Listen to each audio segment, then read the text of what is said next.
बाबा, उनको दुनिया ऐसे ही नहीं मानती।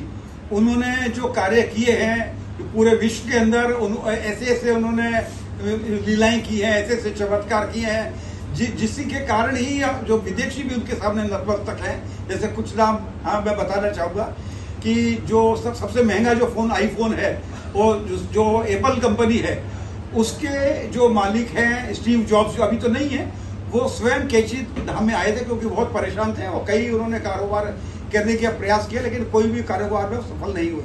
तो वो कैंची धाम आए थे और उनको यहाँ आने के बाद में जो है उनको प्रेरणा मिली महाराज के आशीर्वाद से।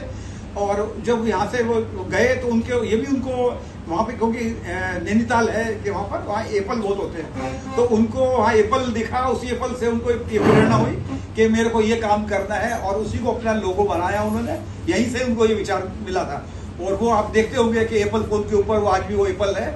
और उन्होंने अपनी बुक में भी महाराज जी का जिक्र किया है कि मेरे को उनसे प्रेरणा मिली। और उन्हीं के उनको जो मेंटर मानते थे फेसबुक के जो मालिक हैं मार्क जकरबर्ग, तो उनके वो भी काफी परेशान थे। तो उनको भी उनको समझ में आया कि स्टीव जॉब्स यहाँ आए थे तो उनको रास्ता मिला था जीवन में आगे बढ़ने का।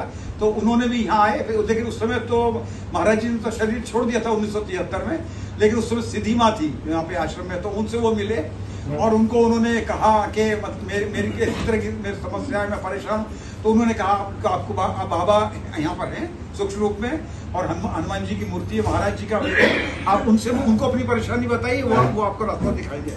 और उसके बाद में उनको भी आशीर्वाद मिला और जब वापस वो लौट के उन्होंने अपना काम किया तो आप उसकी वो तो आपको बताने की आवश्यकता नहीं, फिर फेसबुक कहाँ से काम पहुँच गए। ऐसे और भी उनके जैसे अमेरिकन एक्ट्रेस है जूलिया रॉबर्ट्स, वो तो इतनी ज़्यादा महाराज जी से प्रभावित हुई कि उन्होंने अपना जो ईसाई धर्म बदल के हिंदू धर्म में परिवर्तित हो गए। इसी तरह से जो एक मेडिकल लाइन में डॉक्टर लैरी ब्रिलियंट रहे हैं, जो कि महाराज जी के पास एक लगभग 1970-71 की बात है, तो उनको जो है उस समय चेचक की महामारी फैलती थी, तो वो उसके ऊपर रिसर्च करना चाहते थे WHO वर्ल्ड हेल्थ ऑर्गेनाइजेशन के अंदर, लेकिन 2 बार वो वहाँ जाके असफल हो चुके थे, उनको सिलेक्शन नहीं हुआ था वहाँ पे। फिर महाराज जी के पास उन्होंने रहे कुछ समय, 6 महीने या तो कुछ समय रहे, और तब उन्होंने महाराज जी ने कहा कि आप जाओ वहाँ, अब आपको सफलता मिलेगी और तुम ही चेचक का उन्मूलन करोगे और भारत में भी इस महामारी के लिए तुम इलाज ढूंढोगे। तो वो झिझक रहे थे जाने में WHO के, मैं कैसे जाऊँगा, कैसे मेरा काम नहीं होगा। तो उन्होंने महाराज ने उनकी जिस स्टाइल में था उन्होंने कहा हम कह रहे हैं जाओ, तुम हनुमान जी से बोल दिया हमने, तुम्हारा काम होगा, जाओ। इस तरह उनकी स्टाइल थी, जैसा हम समझे बोलने उनकी।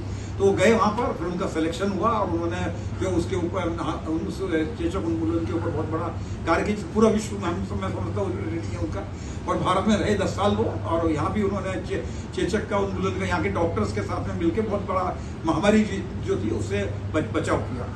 तो इस तरह के बहुत सारे उदाहरण हैं। मतलब भारत के अंदर भी जो बड़े बड़े जैसे बिरला परिवार है वो उनके मतलब रहे, और जो इसकी जो भूमि जो मिली थी कैंची धाम की 1962 में, उस समय जो चौधरी चरण सिंह जी वन मंत्री थे उस समय यहाँ सरकार में, तो उनको जमीन लेने के लिए जब उनसे बातचीत